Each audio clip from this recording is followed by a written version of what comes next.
Well, Dom, you said in an interview before this match, we go there as defending champions. Did you show tonight that's exactly what you are? Firstly, with the way you competed in the first half, and then with your quality, second half.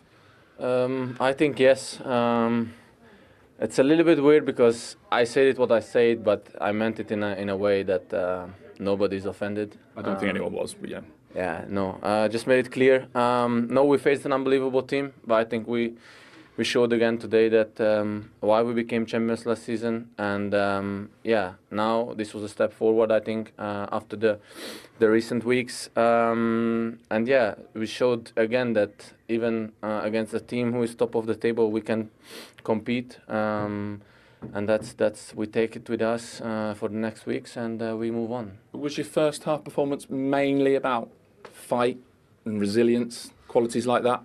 I think it's always about fight, to be honest, because in the Premier League you have to fight to get results, and I think today each of us, everybody showed that we are able to do it, and from now on nobody can say we are not. So we have to, like in the team, so we have to keep on going and work as hard every week as we did today. So having suffered a bit in the first half, how did you peg them back and pen them in the way you did second half? You controlled almost all of that second 45. Yeah, I think in the first half also we had a couple of chances, and also we managed to keep the ball a couple of times, but of course it's not easy to play here against such a great team, but I think none of the teams like to run against the ball in the Premier League, especially when two teams play who has such a big quality. So in the first half we tried to keep the ball as much as we could, and the second half the same. I think in the second half was a little bit more than in the first half. Hardly created chances, but I think if I have a better day, then I have a couple of better shots. I was just coming to that because you had a couple. I think you had 5 shots in the second half. At one point, you were the only player in the whole on the pitch who'd had a shot in the second half, and a couple of those free kicks. Just watching from the sideline, felt like we could have another Anfield moment. Obviously, you scored the free kick back in August. Yeah, no, it looks like I still have to practice even more, and also about my shooting. But yeah, they defended well, and we take the 1 point. Can I just ask you what you made of what happened at the end? I saw that you were right there. Conor Bradley obviously went down injured. Martinelli trying to roll him off the pitch. What did you make of that? Did that anger you as Liverpool players? I see that Conor twisted his knee. I don't know what is going on with him, and obviously he didn't want to come back to the pitch for to make it time wasting or something. He just had so much pain that he couldn't even think where he rolled. And then you come there to push him off the pitch. I understand that you want to win. We want to win as well, but I think the health of a player is much more important than something else. Thank you for answering that. You weren't quite able to get the goal to go with your performance, but nonetheless, player of the match. Thank you very much. Well done. Thank you. Yeah, player of the match today. Match winner, of course, back in August. Liverpool are only the second team all season to come here to the Emirates and stop Arsenal winning in the Premier League. Now, they didn't have a shot on target. The first time that's happened for Liverpool in the Premier League for 16 years. However, when you listen to what Dominic Szoboszlai is saying, is it a step forward? Is it proof again, without some big hitters, that they can compete with the league leaders? It absolutely is. I mean, first half was definitely Arsenal's on points. Liverpool reversed that in the second half. OK, Arsenal had a late flurry, but Liverpool were the better team in the second half. And I said before the game, when you're champions, when you're great players like they've got, and even though they're underperforming a little bit this season, when you're playing against other great players, when you come to a stage like this, you've got something about you that says we're not going to get embarrassed, that we're not going to get beaten by these today. And the performances of the likes of Konate, Van Dijk, etc., was that of champions, I think. Listen, even if you're the best team in the world coming to the Emirates, a draw is always a good. It's hard to go away from home. It's hard to play against a top team, and I don't care whether you're in flying form or if you're struggling for a result. That's a really good performance from Liverpool. What percentage of that was credit Liverpool, and what percentage maybe was Arsenal not quite firing on all cylinders? I think you have to credit Liverpool for their second half performance, but I think for the first half performance, I thought we created enough chances and got the ball in the box on occasions where you have to take those opportunities, because that you're not going to get too many more that we saw in the second half. And I think Liverpool in the second half, they realised, let's keep the ball, let's see what we can do, let's hit them on the break. I think Liverpool had the better chances. But again, I think it's another one for Arsenal to learn about at this stage of the season. I'm quite pleased that in the end they managed it to get a point rather than not get anything, because they're still in pole position. That was a tough game in the second half, simply because I think that you have to be more ruthless in the first half about the chances what you're creating to take, because chances, they change games. And if they score them chances, they don't get nervous in the second half, they don't drop off a bit, they don't give Liverpool the time that they had, they would go for them a little bit more. And I think that's what happened. You have to take those chances, what you create in the first half, to finish teams off. You've got to be ruthless. And if you don't, the club like Liverpool and a team like Liverpool, they'll bite you. And in terms of chances, was that just what was missing from Liverpool today? You heard Dominic Szoboszlai say he had a few shots there. They didn't have, like I say, one on target in the whole game. It's just that final ball, that lacking that little bit of quality at times. It was, and it's understandable when you look at, the types of player that are missing. The Mo Salahs, the Isaks, the Ekitiké's. A couple of players, Frimpong, for example, getting in really good positions and just not having that end product. A couple of easy balls, actually. But as we were saying, the closer to the goal you get, the harder it gets. And that's where you start having to, make the difference. Let's say lots of players can do frilly skills outside the box and around the halfway line, but as soon as the final ball, the final finish, that's the most important thing in football. Liverpool just lacked that a little bit, but as I say, a fair excuse when you've got all those players that are missing. But overall, I think Arne Slot will be pleased with the performance. Just on your point about the contrasting halves, right? You have a look at the numbers from the first half compared to the second, when Arsenal, obviously, as Michael said, had the better of the first half. They had more possession. They had those 6 shots. In the second half, they had less shots, 66 possession for Liverpool, and twice as many passes in the final third. What was the reason for Arsenal in that second half, do you feel? Couldn't quite get a grip of the game? I didn't think, like the closing down initially to get to Liverpool, I didn't think that happened. I think as soon as Liverpool got the ball, kind of dropped off, and just, then Liverpool go across, see if they could pass it through, then they try and win it back then and try to break. I didn't think that was working very well for us.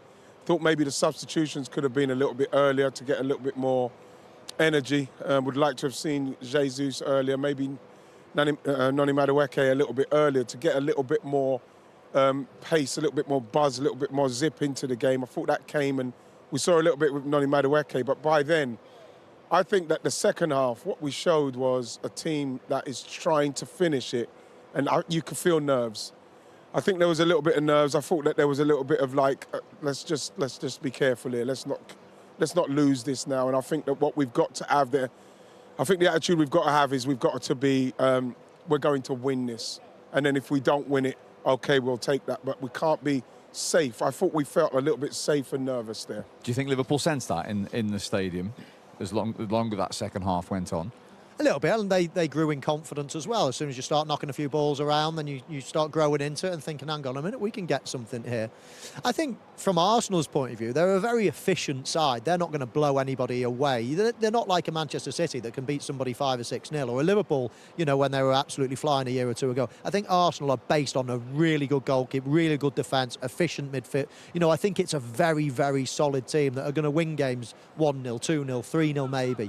But they don't blast you away with dozens and dozens of chances, but they look so. I mean, it's very, very difficult to beat them. They're so good at the back. They're so solid. They're so well drilled. It's hard to create chances against Arsenal. I think you saw an efficient display from Arsenal, and if they could have nicked a goal, they could have nicked a goal in the last few seconds. I'm sure we'll go on to see that set piece, and that wouldn't have been typical. That would have been unfair to Arsenal to say that. But that's what they're a very efficient team. You never feel as if they're flustered or under pressure.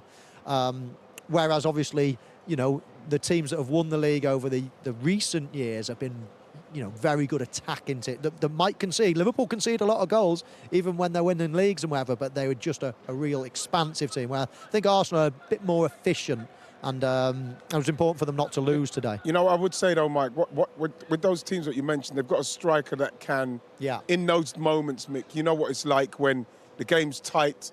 You can see you're not going to get many chances like you saw against and Liverpool, and you do need.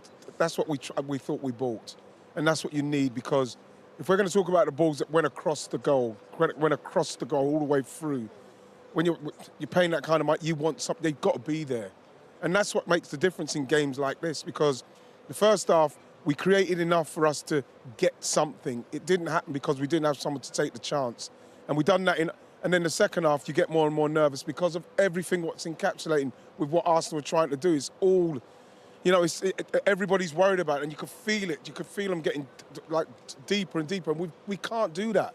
We've got to go for it. We've got to make sure we take these chances and finish games off a little bit more comfortably than we are at the minute. As Michael says, though, when you go to the final stages of the game, the final seconds, we know their threat from set pieces. We know their numbers. Joint most goals from corners this season. Should Gabriel have done more with this, right? Of course he should. Well, I don't want to tell Gabriel he's done so much for us in respect of winning games for us and what he's done for us this season. But I'm thinking that's got to go back across the goal. I think he's missed the whole thing. You can see them on the line and they can't believe it, because that would have been it. That would have been maybe the chance, a set piece. But it wasn't good technique from him in the end there. But I'm not going to dig Gabriel out for the amount of points he's got for us this season. Yeah, it was a big chance. And as I say, Arsenal play to their strengths. They're very, very strong, very organised. They're good at set pieces. That would have been a killer for Liverpool to have conceded late on. But as I say, they're an efficient machine, Arsenal. And I can't see them slipping up too much. A bad result for them is pretty much a 0-0 draw, because, as I say, they're so good at the back. They're so, strong and well drilled that, that's going to carry them, I feel, to the title this season. It's, even though Liverpool played well, not sure did you say a minute ago they didn't even have a shot on target for the first time in 16 years in the Premier League. And Liverpool, played well, attacked really well in the second half. But any of their efforts really were long range. They were free kicks, they were long range shots, and it just shows you how really good and how hard they are to play against Arsenal. Indeed. But Arne Slot has now led Liverpool 4 times as manager against Arsenal. He's still unbeaten. Here are his thoughts at the end of tonight's 0-0 draw. Well, Arne, you said in the run-up to this match, we have the quality to go there and put up a fight. Did you absolutely show that tonight? Yeah, I think we did. In the first half, they were the team that played most on our half. Led to a few moments of crosses, but not too big chances, I think. And in the second half, it was exactly the opposite, where we dominated ball possession for almost the whole 45 minutes played on their half. So yeah, the only thing that missed maybe from my side for our team was that, again, not for the first time, from all that ball possession, all that moments around the box. Yeah, you were hoping for to create even more chances, but against an Arsenal team that had so great momentum, still have great momentum, to put a performance like this is something where I'm very positive about. Why did the game change so much in your favour in the second half?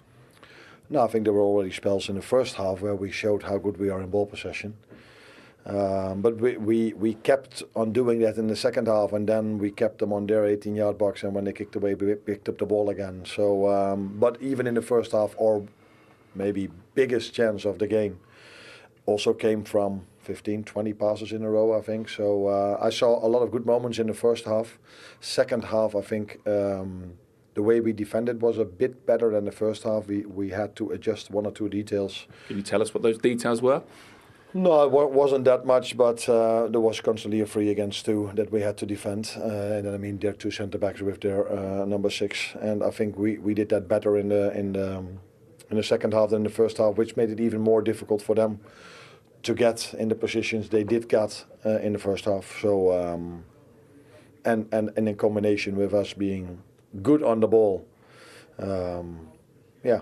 I'm maybe in the end still a little bit disappointed that we didn't win, but a good performance. Yeah, does it feel like a performance that's a big step forward, or is it just the case that actually for most of the season you've actually been quite good in these big games? It's the different types of games against low blocks, lower teams in the division that just don't suit you as well at the moment? I've said 150 times already that against certain opposition, we can certain playing styles we're a very good team, and against certain playing styles we struggle. And maybe you could even see that today, although people are now positive that we kept the ball so long, but even against the low block of Arsenal, we struggled to create chances. So that is something we would like to do better. But in all the big games we played this season, I think, except maybe for City away, although there was a big incident that went against us just before half-time. And I think for all the other games we've showed that we can compete with any other team, but we've struggled too much against low blocks. That's why we are, as one of the reasons, so many points behind them. And of course, it's good that we show, going into the second half of the season, that we can compete with any team in England, but I think also in Europe. What is possible in the second part of this season for Liverpool? I think the gap between you and Arsenal is 14, which, I don't know, you tell me, it seems like too much, but obviously there are, in terms of qualifying for the Champions League itself, there is still an awful lot to play for. Yeah, and don't forget the FA Cup, which is the next game coming up. So, let's first hope that the injuries we have, we come back as soon as possible. But I'm afraid that another injury has come up today, because let's hope for the best, but I fear the worst for Conor Bradley. Did that upset you at the end? Not just the injury, but the way particularly Gabriel Martinelli handled it? I think if a player of us is on the floor, people might know by now that is, normally I say 99 out of 100 times, or maybe I should say 100 out of 100 times, then there's something wrong with that player. And I think you could see this. So, you don't like to see a player being moved if he might have such a big injury. That was indeed an incident that happened, that I didn't like to see one of my players being moved out of the pitch if he might have such a big injury, which we don't know yet, but might be. Okay. Thank you. You're welcome. Well, that is a concern for Liverpool, and of course for poor Conor Bradley, who's been so unfortunate with injury. Some fairly strong words there from Arne Slot. The incident was just down to our right-hand side here with the challenge on the Northern Ireland International, and then the reaction from Gabriel Martinelli. What did you make of this, Michael? Well, first of all, it does look a nasty one. That looks like there's a roll of the ankle there, and he's in some pain. You see him tapping the floor. It's an awkward one, because 9 times out of 10 players can go down and can stay down. I mean, I don't necessarily agree with Arne Slot there. Frimpong stayed down when he thought there was a penalty early in the first. I think there was no way he was hurt there, but he stayed down. I don't necessarily agree with that. However, that's poor. Throwing the ball at him to start with, and then pretending that you are concerned by patting him and saying, "Oh, are you okay?" and then sticking your knee in him and trying to push him off, and then using your arms to push him off. That's not good. And obviously it's made worse by the fact that it could be a serious injury. And as I say, 9 times out of 10, it's okay to do that. People play acting, people are wasting time, whatever. But there was no reason for Liverpool to waste time at the minute. They were having a good second half. And the outcome of it, if Conor Bradley is seriously injured, it's not a good look for Martinelli, not at all. Can you understand why the Liverpool players were incensed there? Yeah, absolutely. And, I'm sure, I know Gabriel Martinelli, and I know that he's not a mean-spirited person. The fact is, he's probably the latter stage of the game, feels like they're under pressure, trying to win the game. Last stages, that's out of order. Absolutely, there's no excuse for that. And you can see now, you can start to see that he looks like he's in pain. So that don't look good on his point of view. And again, look from his point of view, he's thinking that he's gone down, the game's over nearly, and he's wasting time. That's what he's thinking. Has he taken that from the fact that Frimpong was doing it in the first half? I don't know, but there's no excuse for that. I can't really say anything other than he probably thought it wasn't as injured as he was. Yeah. And how much do you feel for Conor Bradley? Because it seems just when he gets in the Liverpool team, when he gets a run in the Liverpool team, something like that happens to him. Yeah, and it's not like a repetition of the same injury all the time, is it? It's different injuries. Yeah. Well, let me just give you this stat. His longest run of consecutive starts in his Premier League career is 8. Wow. And not so long ago, I was reading numbers, maybe only about 3 or 4 weeks ago, and someone told me that he's actually been injured about 50% of the time. He's not been available for selection in about 50% of games in the last 2 years. For somebody that's very young, that's not a great stat, obviously. And it's the reason why when Trent Alexander-Arnold left, Liverpool didn't just sit back and think, right, Conor Bradley's our right back. They had to go and get cover because of that injury record. And of course, Frimpong then came in. Ironically, he got injured as well, and we've seen Endo play there. We've been seeing Szoboszlai, we've been Curtis Jones, we've been Gomez. You know, there's lots of different stand-in right backs. Does that make this, what Arne Slot thinks is a serious injury, even more of a worry now going forward? Because it's been a problem position with all those players you've just listed having to play there. Of course. So they have got, as I say, you know, Frimpong's back playing now. He might have to revert to right back if Conor Bradley's injury is as bad as we first fear. Then they've got other people that can play out a position, let's say. However, it's not good, obviously, being young and getting injured so many times. I know, I felt it myself. It's the most frustrating, horrible thing in the world. I know people think, oh, you paid for this, you paid for that. It's... When you're 8 years old, when you're 10 years old, when you're 12 years old, you don't think of money, you don't think of anything else other than this, playing against Arsenal, playing in these big games. You just want to play football. All the fame, everything else comes with it, fantastic. But the main thing you want to do is kick a ball around with your mates. And it's so heartbreaking when that gets taken away from you. A bit of bad luck, whatever it might be. And it's happened again, sadly. You know, you could see the way he was trying to clear that ball. It was an awkward kind of turn what he done on his, you could see it, and you can almost see the way he kicked the ball out. When you watch him, he's there, you could see that Gabriel Martinelli, he actually wasn't looking at him, so he wouldn't have seen how he's gone down. So all that, again, I don't even like seeing it. All that's happening, but he's not seen that, because as soon as I saw that, the way he went down trying to clear it, he wasn't in contact with anybody. So I'm thinking, you know what I mean, he's done something there. And that's not good. It doesn't look good. I'm really sorry to see that. Hopefully it's not too bad for him. Yeah, we keep our fingers crossed for Conor Bradley. So he didn't finish the game, but in the first half, ironically, he was the closest to breaking the deadlock with this situation that happened. Great play from him, wasn't it? It was. Really good play. Liverpool did this a couple of times, right, as well. Played out from the back, really nice 1-2 touch football. Breaking quite quickly. I mean, it was Arsenal's first half, no question about it. But it was a nice move, and then the ball breaks back to Bradley. We were just debating. You were saying maybe if you go a little bit higher, take a bit of the pace off further into the corner. Kind of tried to curl it over towards the post because it's gone so straight. Look, it's flat, isn't it? Yeah, it's flat. It just needed a little bit of like that loop towards the post. But like, he's a defender. He's only scored one goal for Liverpool, but it's a great effort from him. But like, it's just got too much pace on it. And with less pace, Timber may get back. I'm not sure, but I mean, it was a great effort. Yeah. Great effort. His through ball was pretty average, actually. It should have been a better one to Frimpong. But when the ball came back to him, he did pretty much everything right. Just a quick one on what Arne Slot was saying there about trying to break teams down who defend deep and sit behind the ball. It's a problem. He gets a bit spiky when he's asked about it, Arne Slot, but he's just admitted it is an issue. They have work to do there in terms of that. But it is the hardest thing to do, of course. When you're counter-attacking, when you're playing against less people, let's say, then it's obviously easy. There's more space. When you're playing against a deep defence that are defending in numbers, there's no space in behind. It takes a little bit of craft. It takes width. It takes a Wirtz to be in those pockets, and that's probably what they bought him for, to be good in those tight spaces. And it takes a lot of the time an early goal. And an early goal then opens things up. The longer it goes, the harder it becomes. Long-range shooting as well. You know, you become a little bit desperate. That's what Liverpool have ended up doing a little bit today. But yeah, low blocks will always be difficult to score against. That's why people do it. That's why people come here to the Emirates and play against Arsenal, and a lot of the time they do it themselves. The thing about it is the player that they had, what was brilliant in that situation, Luis Diaz.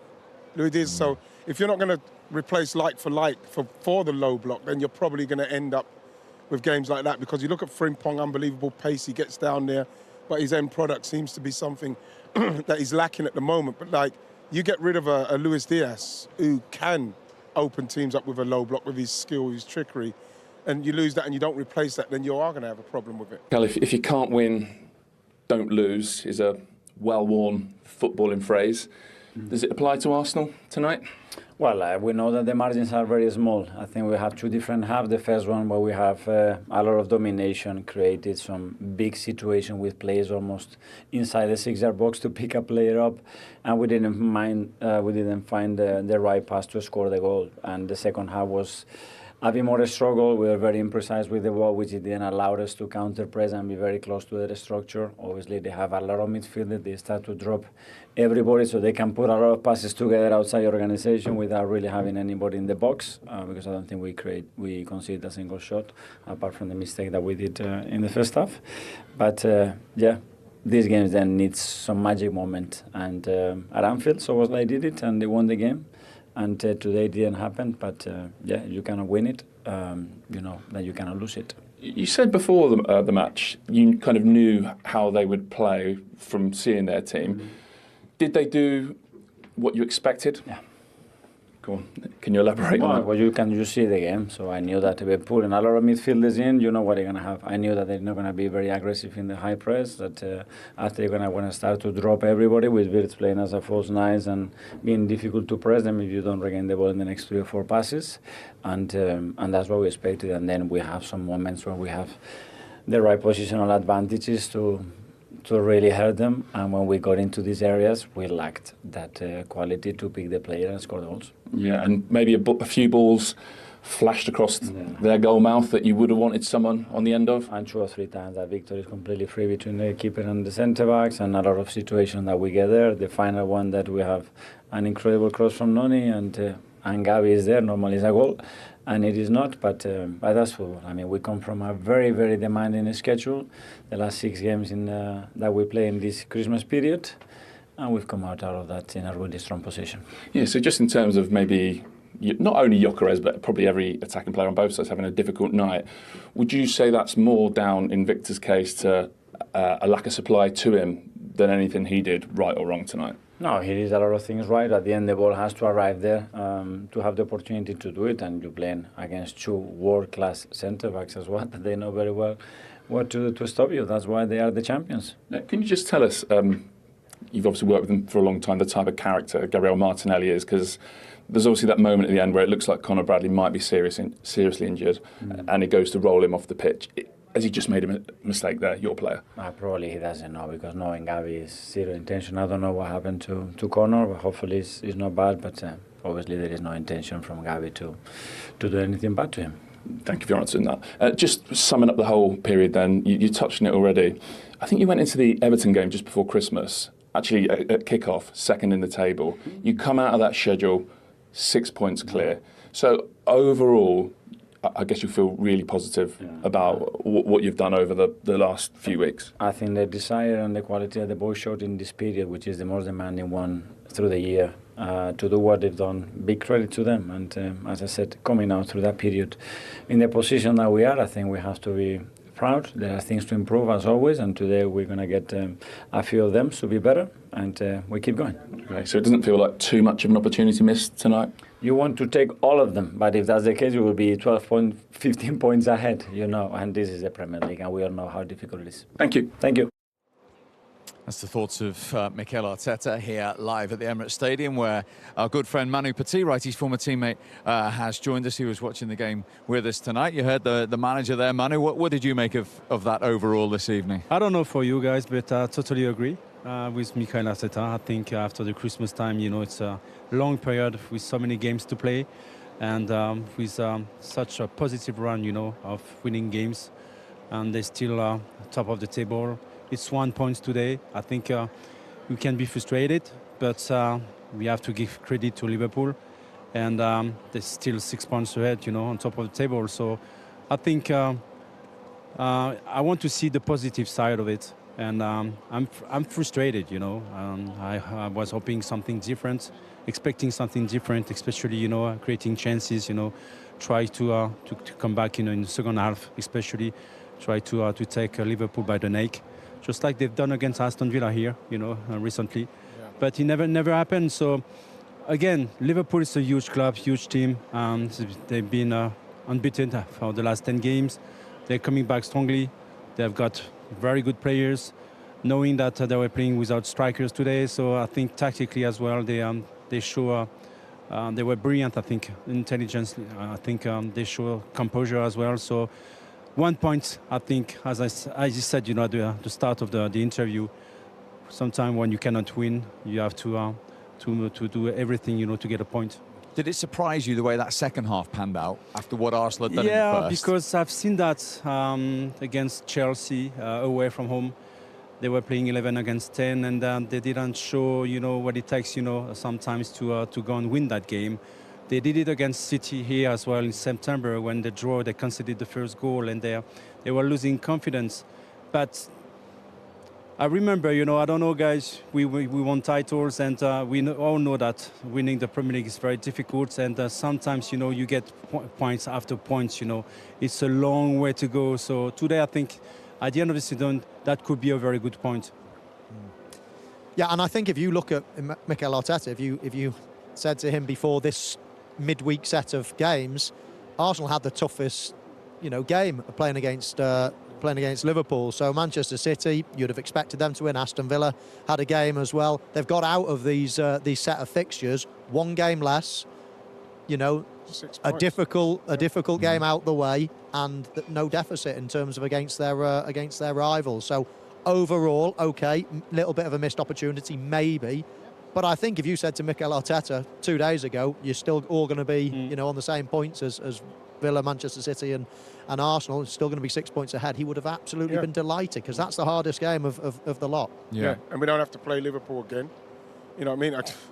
The way I see it, obviously, from an Arsenal point of view and an Arsenal fan point of view, I don't like to see Bukayo Saka being taken off. As much as, Noni Madueke came on and done well, I'd like to see Saka a match stay on. If you're going to bring Madueke, bring him on for someone else, because I just want the best players on to give us the best possible chance in the end to maybe take that corner, whatever it is, what he can do, Saka, to be on the pitch to do that. So I know that he needs rest as well, but I'm always baffled to see a player of that caliber, that good, being taken off for someone else. I was very surprised with that. Manu? Well, he's not the only one, that has not been very good today. I think he had a good first 25 minutes. He took advantage, on Kerkez many times, but they were missing, technical skills at the end for the passes and great movement as well in the penalty area. But he was not the only one. I think Odegaard as well had a very difficult game. Gyökeres as well. So there is so many players who have been frustrated today. But overall, Manu, before we let you go, 1 defeat in 18 Premier League games. That's what I'm saying. They're learning, they're gaining experience and belief all the time, aren't they?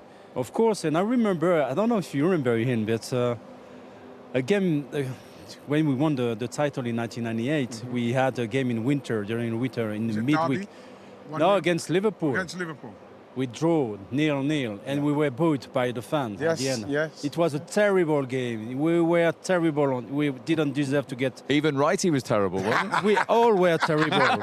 It was a frozen night, It was freezing, yeah. We drew 0-0, and we thought ourselves, we didn't deserve to win that game, but at the end we won the title. Yes. Let's hope that's an omen. Yes, Listen, good to see you. Thank you very much indeed. Guys. Manu Petit, as always, with us. Let's get some more Arsenal reaction now. Here's the skipper, Martin Odegaard. Well, Martin, in the circumstances, does it feel like at least a half-decent point, or you stood there thinking, nah, 2 dropped? Obviously, I wanted to win, so it's always two points drop when you don't do that. Yeah, we have to look at where we are. We're in a good position. We've had some incredible games, good run of games, good results. And when you can't win, then at least make sure you don't lose. And we'll take the point and move on. So some lessons to learn from the game, but in the end it's a point and we move on. What did you make of the flow of the match and how that changed first half to second half?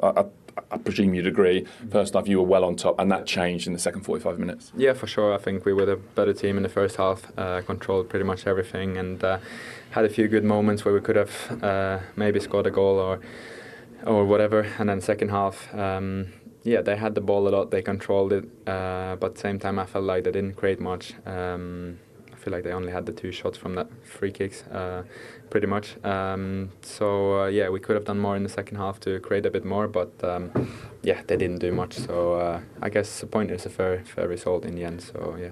How much of a factor were conditions? It was, especially that first 20 minutes, really wet. Yeah, no, it was. But that's football here in England. That happens sometimes, and it's a part of the game. And yeah, I don't think that affected the game at all, to be fair. Big picture, though, 6 points clear. Obviously, being negative, it could have been 8. But I mean, spoken to the manager. As you kicked off against Everton, you're actually second in the table. So if you take it as a few weeks or a month's worth of work, it's a good return. Yeah, we know where we are. Where we want to be at the top of the table, and it's not easy to be there in this league. And yeah, we have to be happy where we are and make sure we improve all the time. Today we could have done a few things better, but in the bigger picture, we're in a really good position. And yeah, we just have to keep going, keep building, and keep improving. Thank you. Thank you. Yeah, 16 points from 18, as we've been mentioning, 6 points clear. And it is important to remember, if you said to Mikel Arteta in August, right, middle of January, you're going to draw 0-0 with Liverpool and be 6 points clear at the top of the table. With the squad that you've built this season, absolutely would. The only game I've been as disappointed as this one was the Wolves game here, and we won that one. I always said that we have to win all our own games, but if you're going to play Liverpool and play as poorly as we did and still get a point and be 6 points ahead, we can't complain with that. You know what I mean? Because it's still going to be a good point come the end of the season, depending on how close this gets. So you've got to take the points, take the positivity, and move to the next game. Yeah, and they're there to be shot at now, as they have been for weeks, which brings I know you want to be top in some ways with 6 more points, but it brings a new added pressure that they haven't had. They've always been the ones relatively chasing Liverpool or City in the last few years. Yeah, absolutely. You know, to be the champions, you don't get it handed on a plate. It's going to be difficult. And it's a long time to be in front. But while they've got that cushion, it does take the pressure off. If you're only 2 points clear and you think, oh, one slip up and it could be the other way around, but while they've got this cushion, it does take that pressure off a little bit. So they're in a wonderful position. They're not conceding many goals at all. They've got lots of different options in attack. Yes, they didn't score today, but that was a clash of the big hitters today. Reigning champions against champions elect. It was first one to blink, really. I thought it might be a few goals. The conditions were wet and a little bit blustery, but I thought there might have been a few goals, and maybe if there had been an early goal, it would have opened up. But you know, both sets of defenders, both pairs of centre-halves are as good as you're going to see in world football at the minute. You've just probably seen 4 central defenders. Yes, Konate's not had a great season, maybe Van Dijk as well. But in general, those 4 centre-halves are as good as you'll watch in world football. Michael's saying they've got good attacking options. We had a good discussion about Gyökeres before the game. He lasted 64 minutes today. You just heard Mikel Arteta saying we had 2 or 3 deliveries into the penalty area and we didn't have anyone on the end of them. How can he improve this, Wrighty? Well, this is what you think you've bought. Because listen, you want people to score, you want them to take chances when the chances come, but when you're paying the kind of monies that you pay now for the strikers, what you want more movement. You want to be trying to getting yourself in the middle of the box. Whatever happens, if you watch this run, the run what's being made, you know, at some stage, you've got to think to yourself, can I pull out? I can't keep just going. Look at this one. Ima Konate, look, nothing. It's a ball in. At some stage, you know that ball's coming. You've got to do more to at least get away from him. This is what I'm saying. These are the things that he has to do. And at the moment, you're not getting enough in that respect because, again, like the first half, you know, you're going to get games like this where it's going to be tight and it can take movement. I talk about Šeško's goal against Burnley. You know, great cross. You know the cross is coming in. Brilliant movement before and great finish. Those are the things that makes the difference in these games. That moment, those moments, Mike, that might be all you get because you look at his touches, you know, what he's had in the game, whatever it is. I don't know how many touches he had in the first half. 7. 7. The fact is, I remember Haaland last season, I think it was against Forest. I think they said he had 11 touches. He scored 3 goals. No one cares. I don't care if I've had 5 touches, but one of them's a goal. I don't care. And the way you do that is when you're in the box, you make that movement. You cause defenders problems by moving. I think he's too static in the box. So when the ball's coming, it's either going behind him or he's not anticipating and making movements to make things happen. He's not gambling enough. And when you look at his numbers there, 3 goals from open play, and they're against, no disrespect to him, Burnley, Everton, Nottingham Forest. In a blockbuster like this, he hasn't registered a single goal yet in a big clash for Arsenal. We were on the pitch about 4 or 5 minutes before kickoff, and we were discussing him. I said then the jury's out, and I still feel the same way at the moment. Listen, fortunately for Arsenal, they've got lots of other players that can, That's key, that can isn't score it? goals. Because if they were really, really relying on him with those numbers, they wouldn't be top of the league. They wanted him to put the finishing touches on this team, and they're probably still searching for that person. You know, if the Champions League final was tomorrow night, I'm not sure he would start.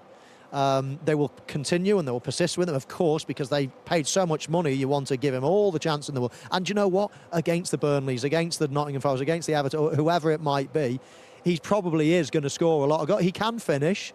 He will be in the box.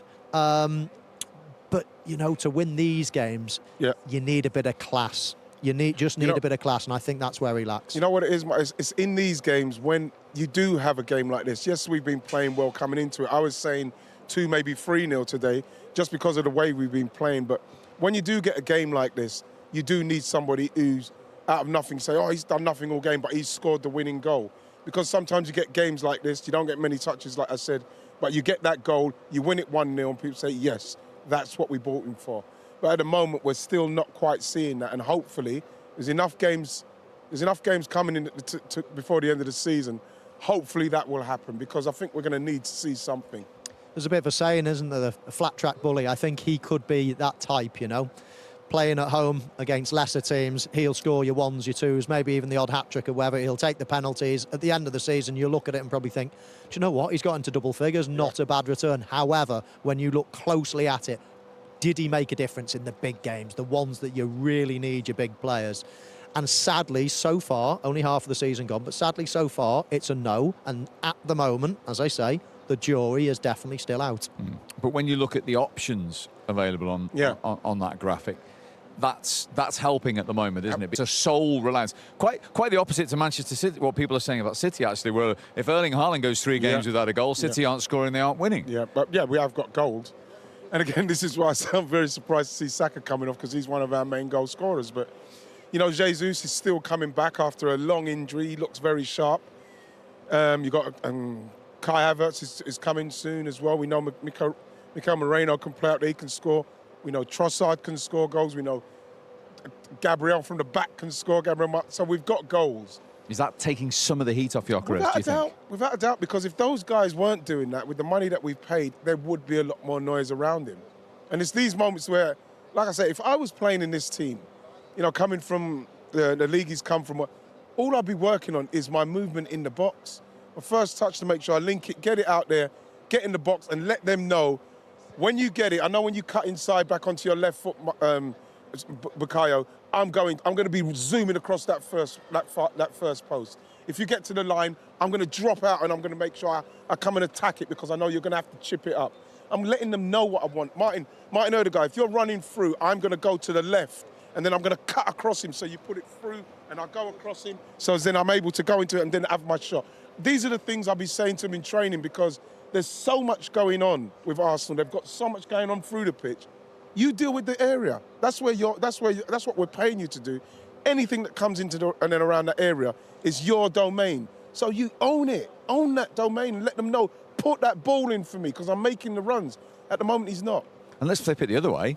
If he can click, like Wright saying with some of his teammates, and go on a goal-scoring run, then surely, with the goals coming from elsewhere, Arsenal will look formidable at the top of that table. Well, every other team is probably thanking the lucky stars that they haven't got a centre-forward that's scoring plenty of goals at the moment.